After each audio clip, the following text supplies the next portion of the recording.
शिवो हमेशा अपने आप को जो है उस शंकर भगवान को सौंप दो। शिवो हम,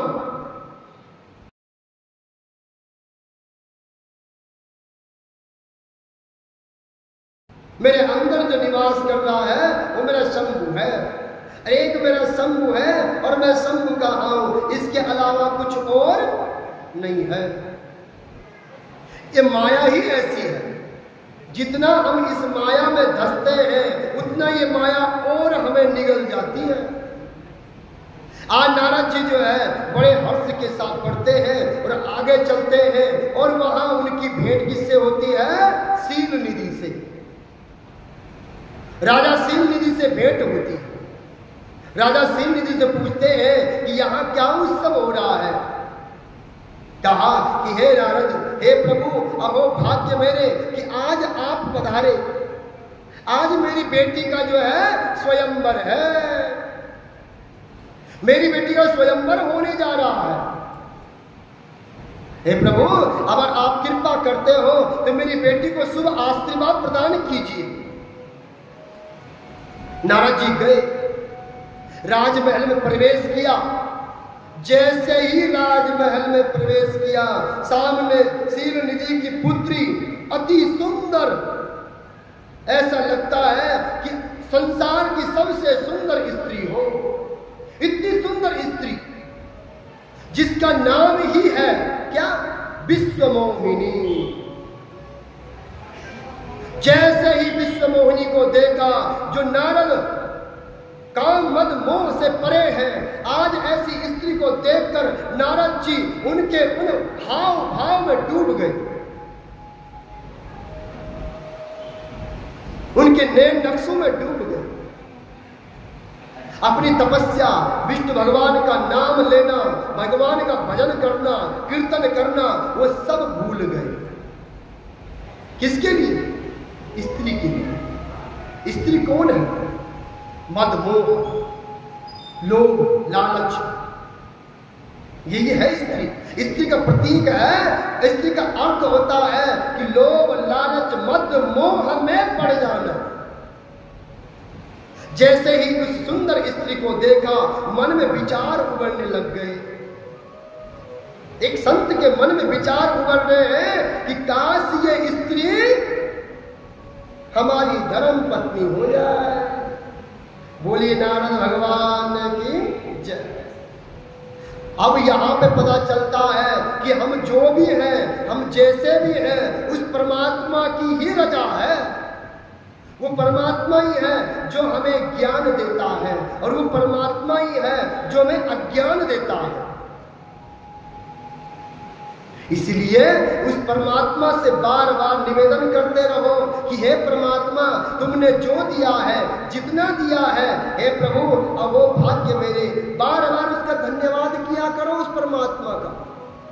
हम इसके लायक भी नहीं थे, इतने लायक नहीं थे हम कि परमात्मा आपने इतना दिया, परंतु आज हम कोसते हैं।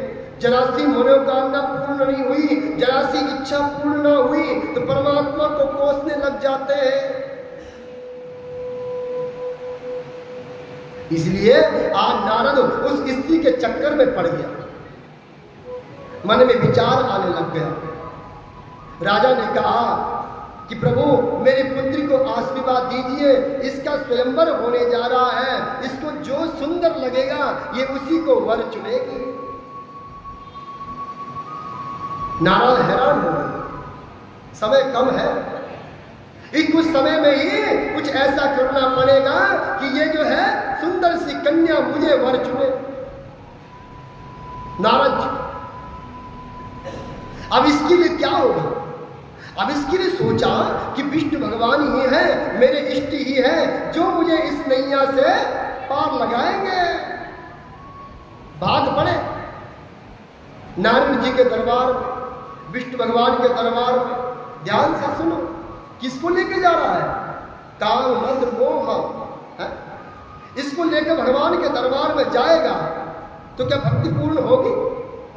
भगवान को प्राप्त करने के लिए तुम्हें अपने मद मोह त्याग देना होगा, अपने अहंकार को त्याग देना होगा। इसीलिए मंदिर का नाम क्या होता है? मंदिर।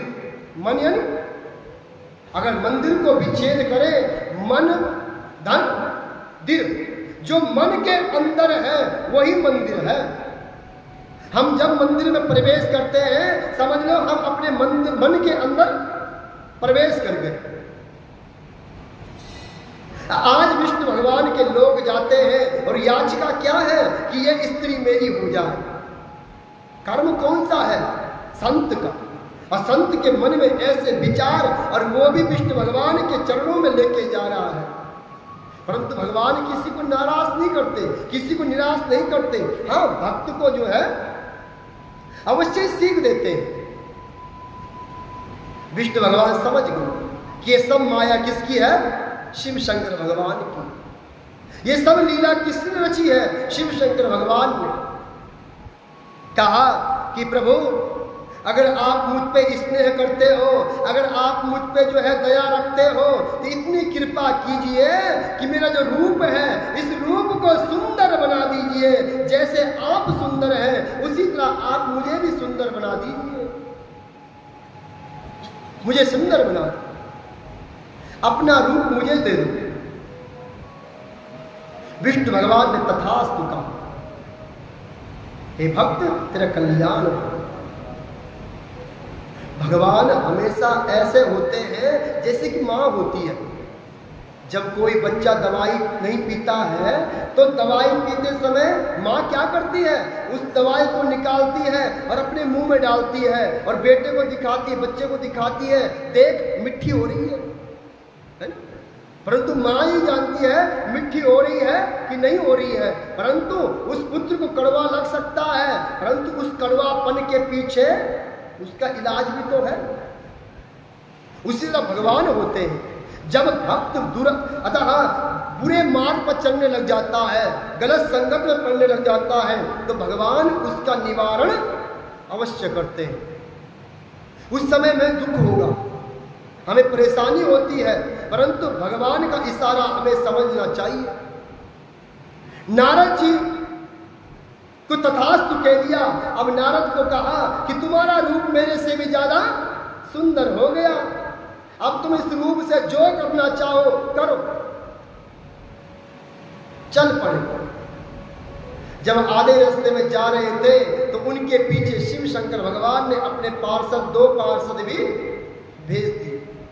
शिव शंकर भगवान ने अपने 2 पार्षद, कौन कौन है? धर्म और कर्म। जब जब हम अपने मार्ग पर चलते हैं, ये मार्ग ही है। अब देखो नारद कहाँ जा रहा? माया की नगरी में। ये कौन सी नगरी है? यही तो माया की नगरी है। यही तो शिव शंकर भगवान रची थी। वो सीन निधि की नगरी यही है। हम इसी नगरी में फंसे हुए हैं। हम इस नगरी को सच मानते हैं, जिस तरह नारद मान चुके। तो उनके पीछे 2 दूत भेज दिए, धर्म और कर्म। धर्म कर्म ही होते हैं जो हमारी अच्छाई और बुराई को देखते हैं, और उसी धर्म कर्म के आधार पर हमें पुण्य और पाप प्राप्त होता है, दंड प्राप्त होता है, उसी कर्म के आधार पर। इसलिए अपना क्या बनाना है? धर्म और कर्म सही। जिसका धर्म कर्म सही होता है, उस पर हमेशा परमात्मा भी कृपा करता रहता है। बोलिए शंकर भगवान की जय। नारद जी उस मायावी नगरी में जा पहुंचे और आज अपने आप को ये सोचते हैं कि मेरे से बड़ा सुंदर कोई नहीं, मैं तो बड़ा सुंदर हूं। सूट बूट भी बढ़िया पहन रखा है। जो चोला था, जो अपने संत का चोला था, वो त्याग दिया। जो जूड़ा था परमात्मा का, चोटी थी, वो सब त्याग दिया। तिलक तुलक सब त्याग दिया और एक बन ठन के कहां पहुंच गया? माया की नगरी में।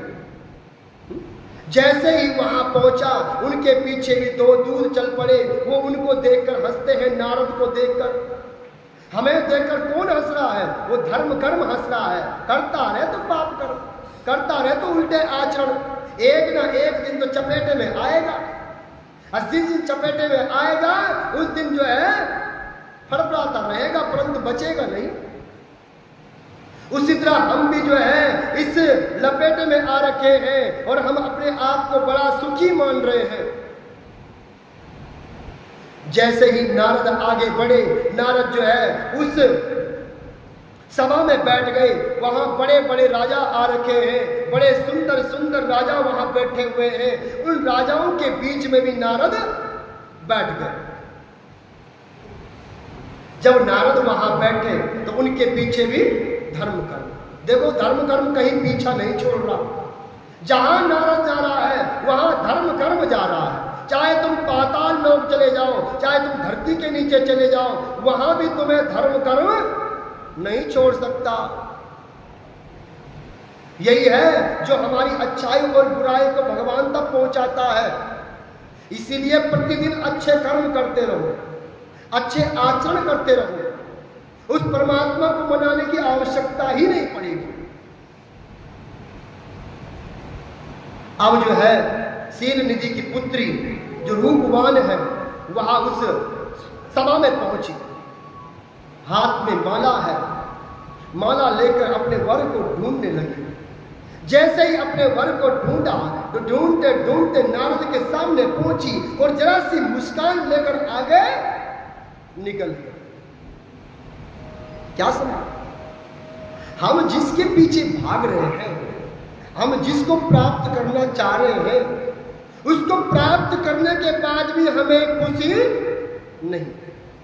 जब एक याचिका पूरी होती है, जब एक मन की इच्छा पूरी होती है तो दूसरी इच्छा जागृत हो जाती है। कभी आजमाया आपने? जब से पैदा हुए हैं, जब से अपनी बोली भाषा में आए हैं, जब से हमें ज्ञान हुआ है, तब से हमारी इच्छा पूरी हुई ही नहीं। बचपन में इच्छा थी कि काश जो आज 70% नंबर आए, काश 80% आ जाते। बचपन में ऐसा था। थोड़ा बड़ा हुआ, नौकरी लगी, फिर नौकरी के बाद सोचा कि काश जो आज 50,000 की नौकरी कर रहा हूँ, काश 1 लाख की मिल जाती। याचिका पूरी ही नहीं हो रही। उसके बाद बड़ा हुआ, उसके बाद ब्याह हुआ, काश जैसी सुंदर स्त्री मिली, इससे और सुंदर स्त्री मिलती है, यहाँ भी उसकी याचिका रह गई। उसके बच्चे हुए, उसके बाद बड़ा हुआ, याचिका कहीं भी पूरी नहीं हो रही। काश जो आज मेरे बैंक में 2 लाख है, 4 लाख है, काश 10 लाख होते, 10 लाख भी आ गया, काश 20 लाख होते। 1 कोटी बन गई, काश 2 कोटी होती, काश 4 कोटी होती।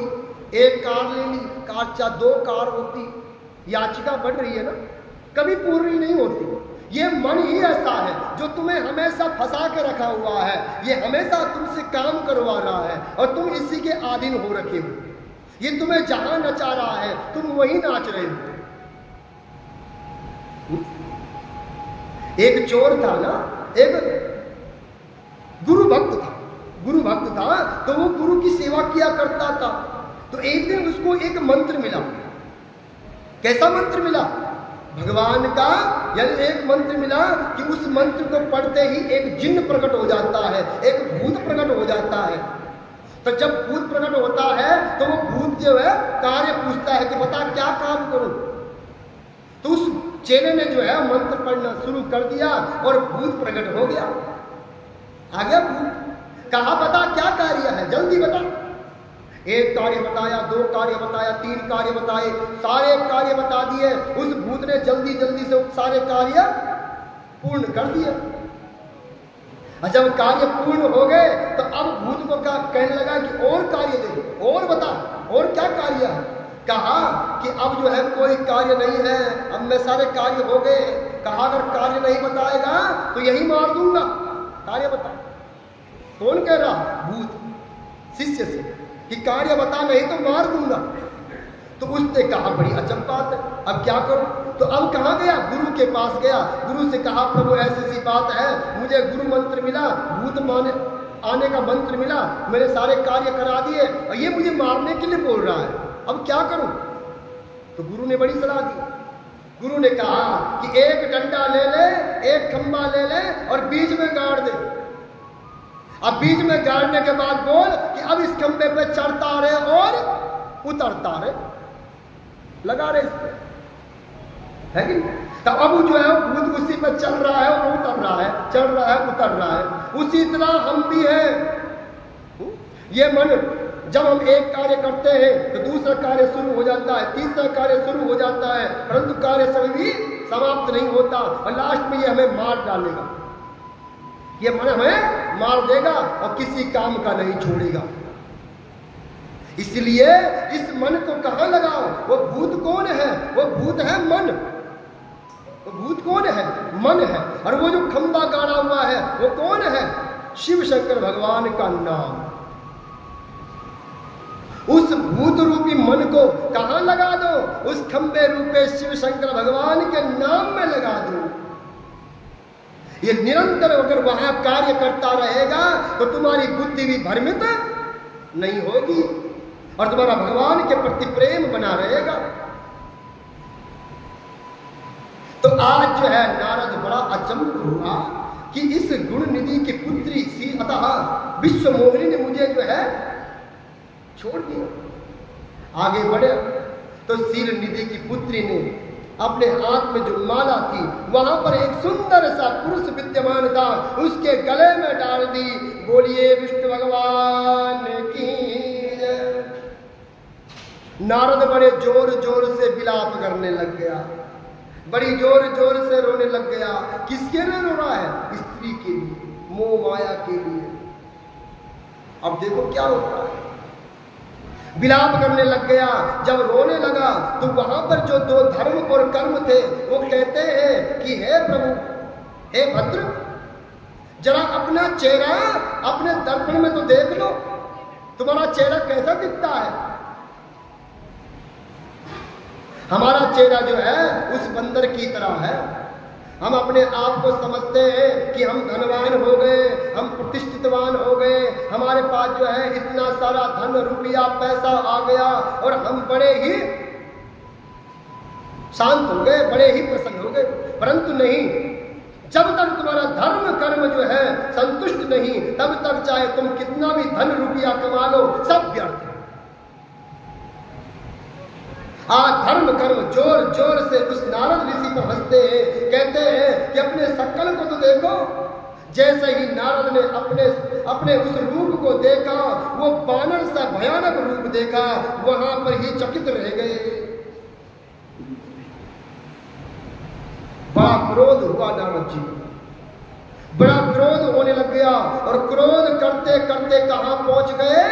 विष्णु भगवान के दरबार में। कि मेरे नारायण ने मेरे साथ छल किया, मेरे साथ जो है छल किया है। आज विष्णु भगवान के पास पहुंचते हैं और बड़े क्रोध भाव में, जिनके सामने वो सर उठाकर बात नहीं करते थे, आज उस विष्णु भगवान को देखते ही आंख बबूले हो गए और जो मुंह में आया वो बोलने लग गए। सब कुछ छोड़ दिया, नारायण नारायण का जाप छोड़ दिया, विलाप करने लग गए, जोर जोर से विलाप करने लग गए। बड़ी बुरी बातें की नारद जी विष्णु भगवान के लिए। हे कपटी, हे अधम, तुझे लज्जा नहीं आई मेरे साथ ऐसे खिलवाड़ करते हुए?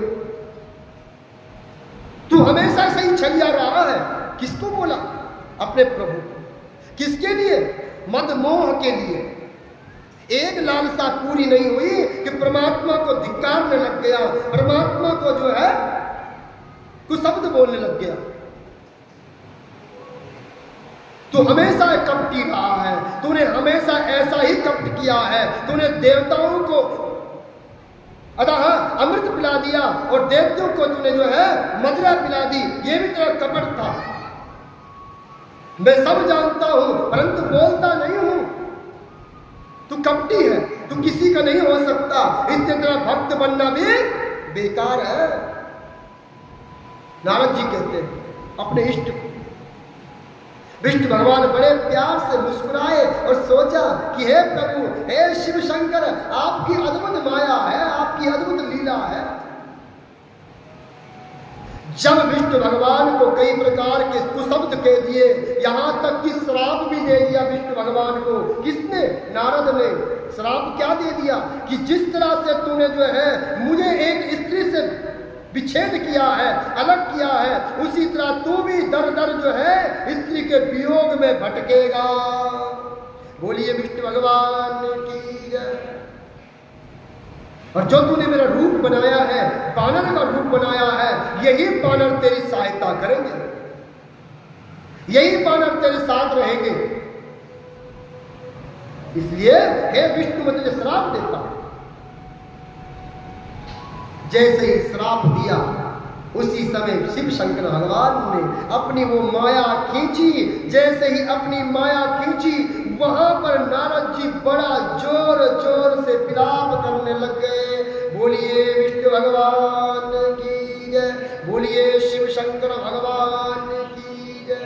यही तो माया है, ठगे जाओगे।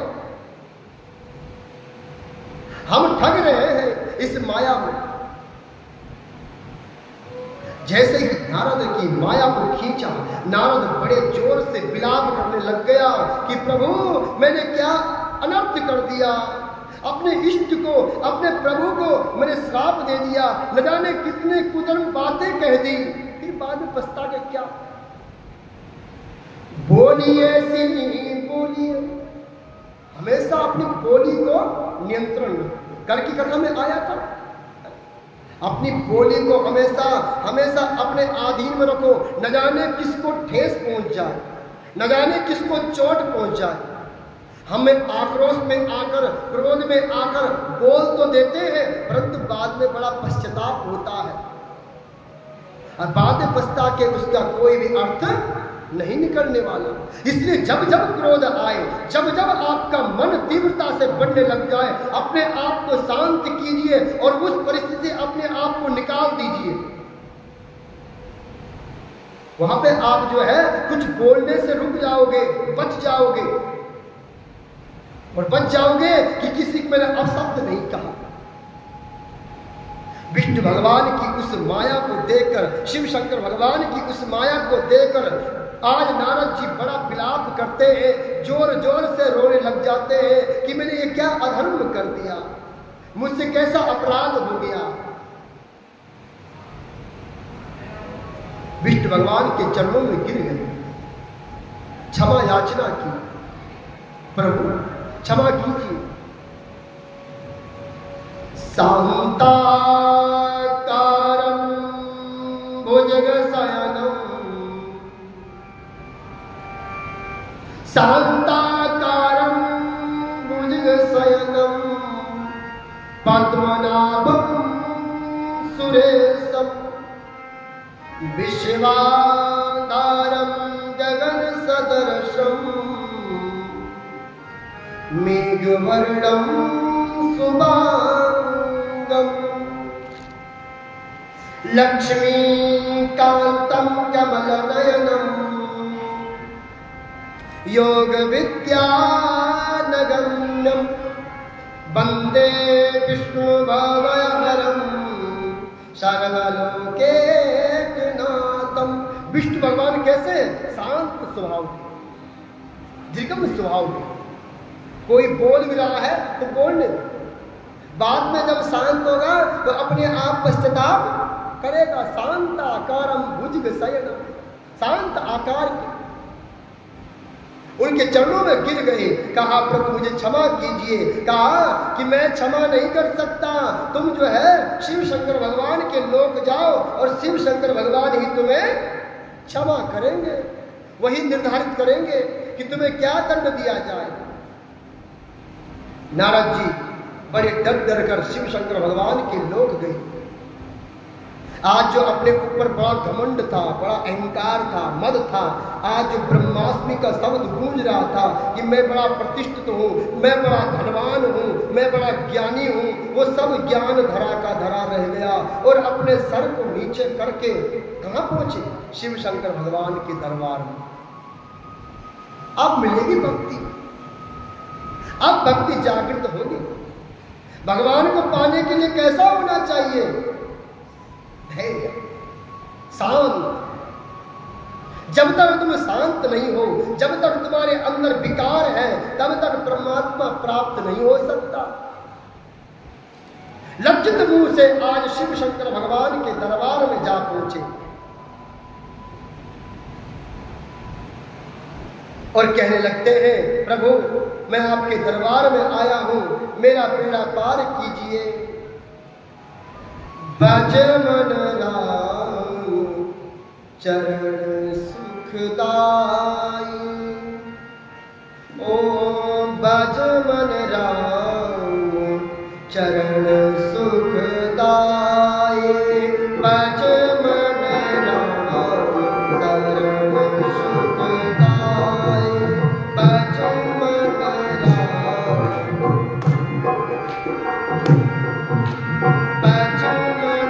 राम, भज मन राम चरण सुखदाई, भज मन राम चरण सुखदाई, भज मन राम, भज मन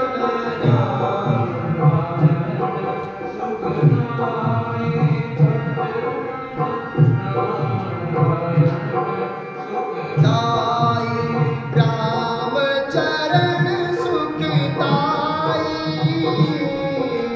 राम चरण सुखदाई, राम चरण सुखदाई, राम चरण सुखदाई, भज मन राम चरण सुखदाई। जोर से बोलो, सारे बोलो।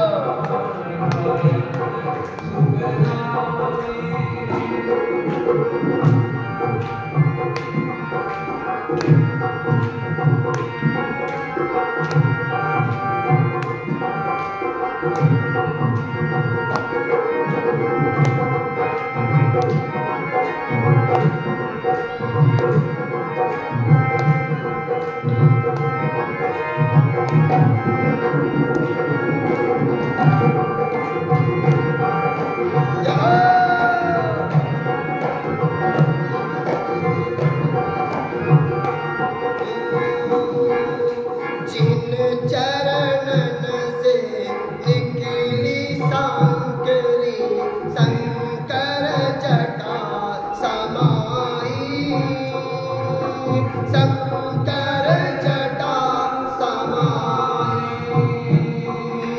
जिन चरणन से निकली सांकरी, शंकर जटा समाई, शंकर जटा समाई, जटा सांकरी नाम पढ़ो है, जटा सांकरी नाम पढ़ो है, त्रिभुवन भाग निहारी, त्रिभुवन भाग निहारी, भज मन राम चरण सुखदाई, भज मन राम,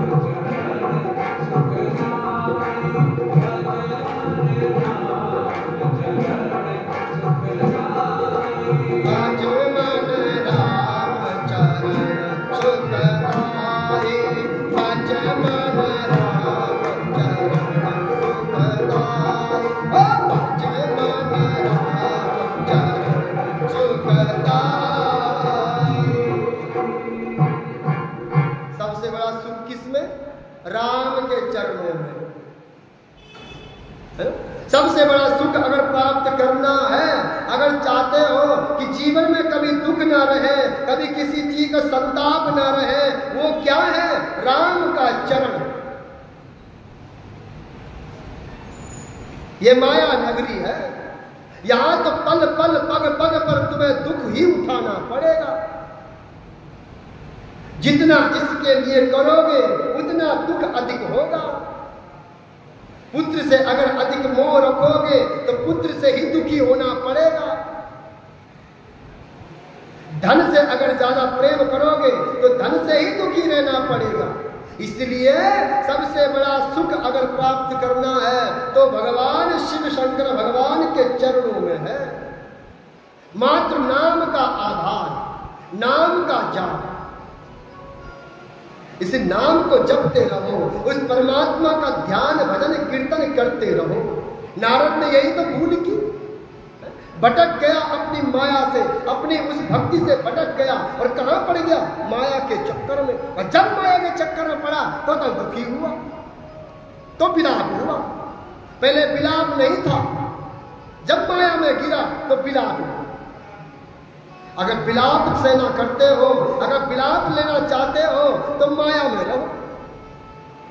तो नारद जी आज शिव शंकर भगवान के द्वार पहुंचते हैं और प्रार्थना करते हैं, आत्मा त्वं गिरिजामति सहचरा प्राण शरीरम गृहम पूजा ते विषयोपभोग रचना निद्रा समाध स्थिति। हे शंभु, तुम सबकी आत्मा में निवास करने वाले हो, तुम हर आत्मा को जानने वाले हो। हे प्रभु, मैं तो पूर्ण हूं। ऐसे भक्ति होती है, ऐसे होती भक्ति। अपने आप के अवगुण बताओ उस परमात्मा को, मैं अवगुणी हूं, मेरे अंदर कितने अवगुण हैं। नारद ने सारे अवगुण बता दिए परमात्मा के चरणों में। आत्मा त्वं गिरिजामति सहचरा प्राणा शरीरम गृहम पूजा ते विषयोपभोग रचना निद्रा समाधि स्थिति। मैं विषयों से भरा हुआ हूं, मैं माया से भरा हुआ हूं और तुम योगपति हो। मैं अपने आप को बड़ा समझ रहा था, परंतु प्रभु अब मुझे बोध हो गया है कि मेरे अंदर इतनी भी क्षमता नहीं कि मैं आपका नाम ले सकूं। आप क्या समझते हैं? जितने भी आप भक्ति कर रहे हैं, जितने भगवान की कथा सुन रहे हैं, ये सब परमात्मा की ही इच्छा है। कब वो अपने से दूर कर देता है और कब अपने से जोड़ देता है, वो तो हरि जाने। इसलिए नित्य प्रतिदिन भगवान की कथा का श्रवण कीर्तन किया करो, भगवान का गुणगान किया करो। नारद जी लज्जित भाव से शिव शंकर भगवान के चरणों में बैठते हैं और कहते हैं कि प्रभु, बड़ा अपराध हुआ है, अगर संभव हो तो क्षमा कीजिए। प्रभु, हर दिन हर पल कुछ न कुछ अपराध होता रहता है। हे शंकर, प्रयास करो कि मैं उन अपराधों से बचा रहूं। शिव शंकर भगवान करुणा निधान सदा शिव बड़े मुस्कुराए और नारद जी को उठाकर अपने गले से लगा लिया। कहा, नारद, तुम्हारी भक्ति अटल रहेगी, तुम्हारी भक्ति हमेशा अजर रहेगी, परंतु पश्चाताप और तुम्हें निवारण तो करना होगा। पाप चाहे कोई भी करे, चाहे भगवान करे, चाहे अपराध भगवान करे, चाहे इंसान करे, उसका दंड तो भोगना पड़ेगा। अपराध तो हुआ है नारद, इसलिए इसका दंड भोगना पड़ेगा। इसका दंड यह है कि तुम जो है अब शिव नाम का प्रचार करो, शिव के नाम का प्रचार करो। जो अपने धर्म का प्रचार करता है, जो अपने प्रभु का प्रचार करता है, वही भक्ति है।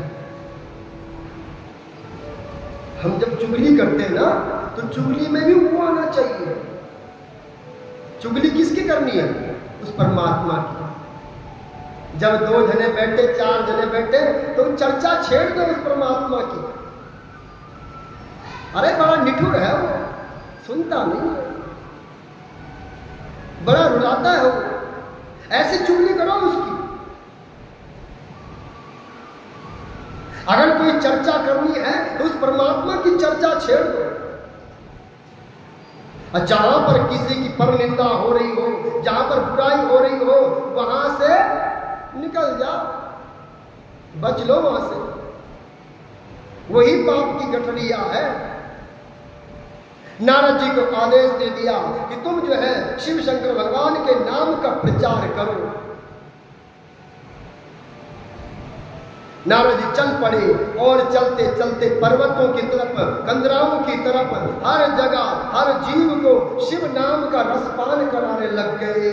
बोलिए शिव शंकर भगवान की जय। आज नारद बड़े भाव से, प्रेम से ओम नमः शिवाय का पाठ जपते हैं। निराकार ओंकार मूलम तुरीयम गिरा